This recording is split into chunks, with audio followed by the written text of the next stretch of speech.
कैसे हो? आज हम सीखने वाले हैं एक बहुत इम्पोर्टेंट एंड नया टॉपिक जिसका नाम है व्हाट इज एपीआई। मतलब एपीआई क्या होता है। आपने कई बार सुना होगा कि पीसी ऑफिस है तो उसके अंदर मुझे एपीआई खुद का बिल्ड करवाना है, या फिर अभी आपने कई बार ऐसा भी देखा होगा कि कोई भी साइट पे अगर आपको साइन अप करना है या साइन इन करते हो, उस time sign in with Google आता है, साइन इन विथ फेसबुक आता है। तो वो कैसे होता है? वो एक्चुअली एपीआई से कनेक्टेड रहता है। तो सबसे पहले हम ये जानेंगे कि एपीआई होता क्या है।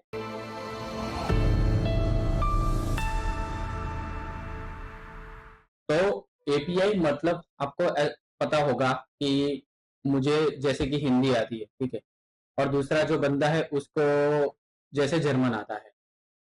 जैसे मैं यहाँ आपको ड्रॉ करके दिखाऊं कि ये जो बंदा है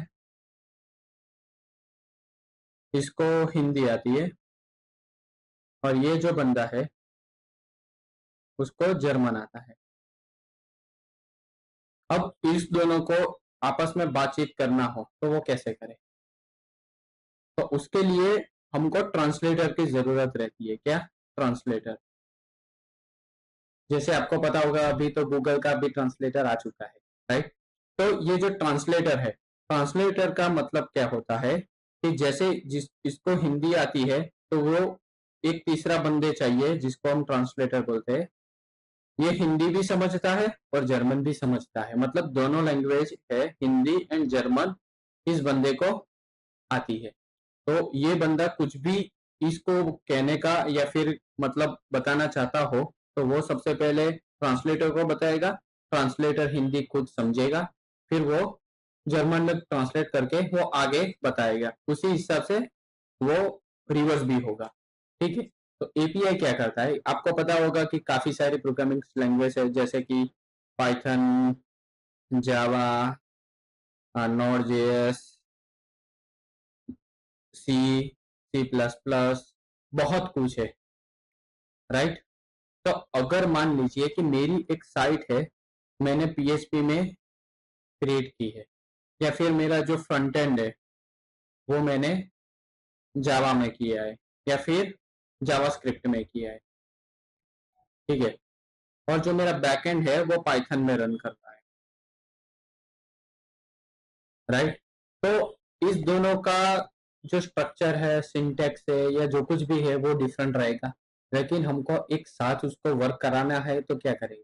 उसके लिए हमको लगेगा एपीआई। अगर आपको ये भी पता होगा कि अगर आप अमेज़न के अंदर अपनी मोबाइल के अंदर एप्लीकेशन रहती है, राइट? मोबाइल के अंदर है और आप वेबसाइट भी है अमेज़न की। अगर आप सेम अकाउंट से लॉगिन करेंगे तो दोनों में सेम डेटा कंटेंट आएगा। मतलब आपकी जो ऑर्डर हिस्ट्री है, या फिर आपने कुछ कार्ट में रखा होगा, या फिर न्यू सेल्स है, वो सभी में दिखेगा। उसका मतलब क्या हुआ? वो प्लेटफ़ॉर्म भी दोनों अलग-अलग है। मतलब क्रॉस प्लेटफ़ॉर्म के लिए भी एपीआई का यूज़ होता है। जैसे एक मैं आपको एग्जांपल दिखाऊं, सबसे अच्छा एग्जांपल है बैंक का। ये एक बैंक है, बैंक की वेबसाइट है आईसीआईसीआई बैंक, और ये जो दूसरी बैंक है वो है एचडीएफसी बैंक, राइट?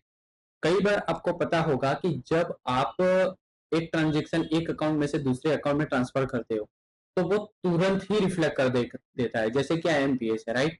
तो आईएमपीएस आप करोगे अगर आपने एचडीएफसी बैंक में से या फिर आईसीआईसीआई में से एचडीएफसी में आईएमपीएस किया, हाँ आईएमपीएस, ठीक है, या फिर आपने यूपीआई किया, तो तुरंत वो दूसरे बैंक के अकाउंट में कैसे मतलब क्रेडिट हो जाता है या डेबिट हो जाता है? तो उसके लिए एक एपीआई लगता है, वो जो इंटर कनेक्टेड, जैसे कि ये आईसीआईसीआई बैंक के सर्वर है और ये एचडीएफसी बैंक के सर्वर है, वो इंटर कनेक्टेड रहते हैं। और सिंपल वे में आपको समझाऊं कि व्हाट इज एपीआई। अभी ये हम अलग अलग एग्जाम्पल से सीख रहे हैं कि एपीआई क्या है। एक मैं अच्छा सा आपको दूसरा एक एग्जाम्पल देता हूँ।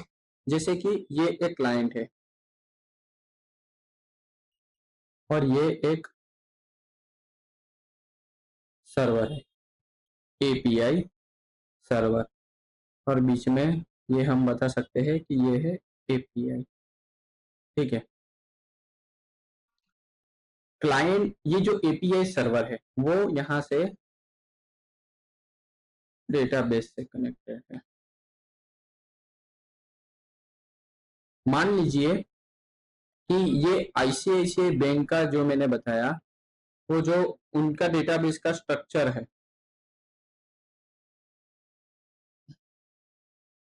या फिर उनका जो प्रोग्रामिंग लैंग्वेज है, या फिर जिस कोड, मतलब जिस प्रोग्रामिंग लैंग्वेज से उनकी साइट या उनके सर्वर्स जो कोई भी हार्डनिंग या फिर कोड किए हुए हैं, वो कोई डिफरेंट है, राइट। और एचडीएफसी वो डिफरेंट है,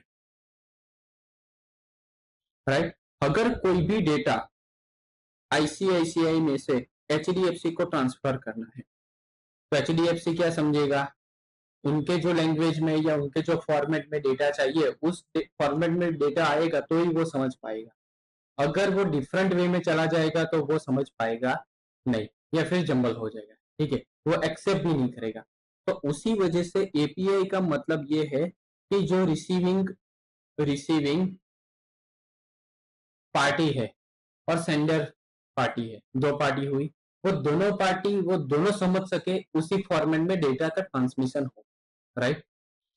जैसे कि आपको पता होगा कि जो एपीआई सर्वर है वो एपीआई रिक्वेस्ट भेजेगा, एपीआई रिक्वेस्ट, और उसका जो रिस्पॉन्स है वो एपीआई सर्वर देगा। जैसे कि आपको पता होगा कि एपीआई रिक्वेस्ट के अंदर भी अलग अलग एंड पॉइंट्स होते हैं, पैरामीटर्स होते हैं, रिक्वेस्ट हेडर होती है, और रिक्वेस्ट बॉडी होती है, ठीक है।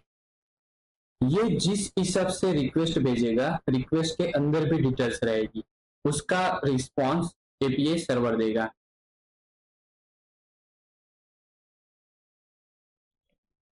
ये जो रिस्पॉन्स आएगा उसके अंदर डेटा आएगा, क्या आएगा, डेटा। अगर आपको पता होगा, आपने वो भी पता होगा कि एचटीटीपीएस या एचटीटीपी का अलग अलग मेथड होता है, जैसे कि get, post, put, delete, write. उसी हिसाब से एपीआई का भी मतलब ये मेथड यूज होती है, ओके। तो ये जो एपीआई का जो रिक्वेस्ट है उसके अंदर हम सबसे पहले डेटा भेजेंगे, फिर जो डेटा वहां से अपने डेटाबेस में से वो फेच करके हमको वापस देगा। अब मान लीजिए कि मैंने सिर्फ एक बंदे का डिटेल्स मैंने रिक्वेस्ट में डाला, एक बंदे का, और मुझे काफी सारे बंदे का मुझे डेटा मिले, तो क्या होगा, गड़बड़ हो जाएगी, डेटा लीक भी होगा, मतलब प्रॉपर वैलिडेशन नहीं है। क्या बताए, प्रॉपर वैलिडेशन। वैलिडेशन मतलब जो चीज चाहिए वो ही मिले, और वो भी जो देने वाली चीज हो। जैसे कि मान लीजिए कि मैं आपको बताऊं कि फेसबुक का मैं एक आपको अच्छा सा एग्जांपल दूं। जैसे कि फेसबुक के अंदर, फेसबुक की एपीआई में प्रॉपर वैलिडेशन नहीं है, ठीक है।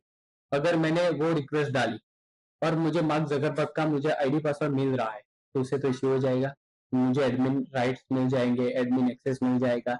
या फिर मान लीजिए कि एक एपीआई है, उसके अंदर एक रिक्वेस्ट पे काफी सारी डिटेल्स मुझे मिल रही है, या फिर जो सिस्टम्स के अंदर जो डेटा पड़ा हुआ है वो भी मुझे मिल रहा है, तो दैट इज रॉन्ग, राइट। वो सिक्योरिटी कॉम्प्रोमाइज हो जाएगी। तो इसी वजह से एपीआई के अंदर प्रॉपर वैलिडेशन होना चाहिए, ठीक है। तो वैलिडेशन के बाद मैंने जैसे पहले बताया कि जैसी रिक्वेस्ट जाएगी वैसा रिस्पॉन्स मिलेगा हमको, मतलब कि रिक्वेस्ट भी प्रॉपर होनी चाहिए, रिस्पॉन्स भी प्रॉपर होना चाहिए।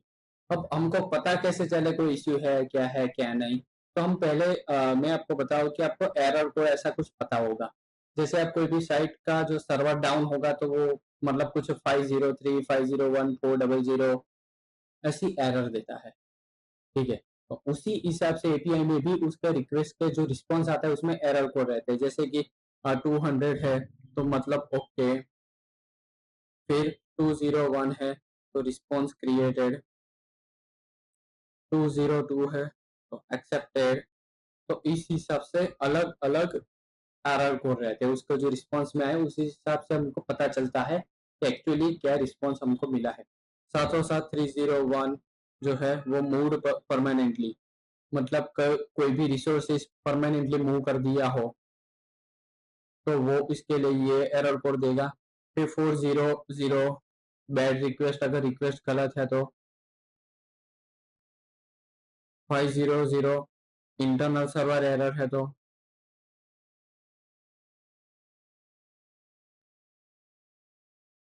ठीक है। तो इसी हिसाब से रिस्पॉन्स मिलेगा और हमको पता चलेगा कि क्या रिस्पॉन्स मिला है या सर्वर क्या रिस्पॉन्स देता है। साथों साथ जो एपीआई है वो जो रिस्पॉन्स देगा उसको भी एनालाइज करना है कि मान लीजिए अगर मैंने कोई यूजर का मतलब कोई एपीआई है उसमें यूजर नेम वैलिडेट हो रहा है, ठीक है, लेकिन साथों साथ मुझे रिस्पॉन्स में पासवर्ड भी मिल रहा है तो इश्यू हो जाएगा। तो मैं किसी का भी अगर प्रॉपर वैलिडेट नहीं है, सेशन मैनेज नहीं हो रहा है या फिर टोकनाइज नहीं है या फिर वो प्रॉपरली एन्क्रिप्टेड फॉर्म में नहीं है तो किसी का भी कुछ भी हो सकता है, कोई भी डेटा लीक हो सकता है। तो ये एक है एपीआई। अब हम बेनिफिट की बात करें, आपने जोमेटो और स्विगी का तो यूज किया होगा, चलो वो ठीक है। आपने गूगल मैप भी है, फिर ओला उबर ये सब कुछ आपने यूज किया होगा तो उसके अंदर मैप इंटीग्रेटर रहता है, राइट। अगर मान लीजिए मेरा खुद का ऐसा कोई भी ऐप मुझे बनाना है तो मुझे उसके लिए क्या जरूरत होगी, सबसे पहले तो सैटेलाइट। तो क्या मैं सैटेलाइट वहां पर मतलब नासा या फिर जो स्पेसएक्स है, ठीक है, उनके जरिए मुझे वहां पर ऑर्बिट में डालना पड़ेगा मेरा खुद का, उसका कॉस्ट भी आप समझ सकते हो, ठीक है। तो मैं क्या करूंगा, उतना तो पैसा है नहीं, तो सबसे पहले मैं क्या करूंगा कि ऐसी जो भी कंपनी जैसे कि गूगल मैप, ठीक है, तो वो अपनी खुद की एपीआई देती है, ठीक है, उसका भी चार्ज रहता है। तो वो हम एपीआई ले लेंगे तो क्या होगा कि वो एपीआई के जरिए हम वो सैटेलाइट का यूज कर पाएंगे जिससे हम लाइव ट्रैक कर पाए। तो एपीआई का मतलब क्या रहा, एपीआई इन द सेंस किसी और का रिसोर्सेज है वो हम यूज कर सके। अगर एपीआई हमको अवेलेबल करवाते हैं या फिर जो मतलब जो मेन कंपनी है वो हमको एपीआई दे तब, ठीक है। मतलब आपके दुनिया के अंदर आपको पता होगा कि साइनिंग विद, मैंने जैसे पहले बताया, साइनिंग विद गूगल है, साइनिंग विद फेसबुक है। तो वो डायरेक्टली एक बार गूगल ने वेरीफाई कर लिया कि इस बंदे का नाम ये है या फिर बर्थ डेट ये है, मोबाइल नंबर ये है, तो बाकी मतलब हर बार वेरीफाई करने की जरूरत नहीं है। तो हम गूगल पर ट्रस्ट करते हैं कि उन्होंने अच्छे से किया होगा, ठीक है। तो हम डायरेक्टली उनसे एपीआई ले लेते हैं और एपीआई के जरिए जो registered name, registered mobile number उसका यूज कर लेते हैं। तो उससे क्या होगा कि हम सबके लिए इजी रहेगा, लॉगिन करना भी इजी रहेगा और जो रिसोर्सेस है वो भी मतलब कम यूज हो गए, ठीक है। तो ये एपीआई है। साथों साथ एपीआई का दूसरा बेनिफिट आपको पता होगा, अभी चैट जीपीटी भी बहुत चल रहा है, राइट। चैट जीपीटी मतलब हम ऐसा बोल सकते हैं कि अभी के सबसे अच्छा एडवाइस भी देता है, कुछ नया सीखना है तो सीख भी सकते हैं, कंटेंट भी क्रिएट करके देता है, बहुत कुछ है। आजकल आपने सुना होगा कि कई वेबसाइट या कई सॉफ्टवेयर के अंदर चैट जीपीटी का इंटीग्रेशन है। इंटीग्रेशन का मतलब क्या हुआ, वो अपना खुद का एपीआई दे रहा है, मतलब हम अपने सॉफ्टवेयर के अंदर चैट जीपीटी का यूज कर सकते हैं, राइट। तो ये है एपीआई। आपको कोई भी क्वेश्चन हो, क्वेरी हो या कुछ भी हो तो आप नीचे कमेंट में डालें और ऐसे ही वीडियो के लिए आप इस चैनल को सब्सक्राइब करें, शेयर करें एंड लाइक करें।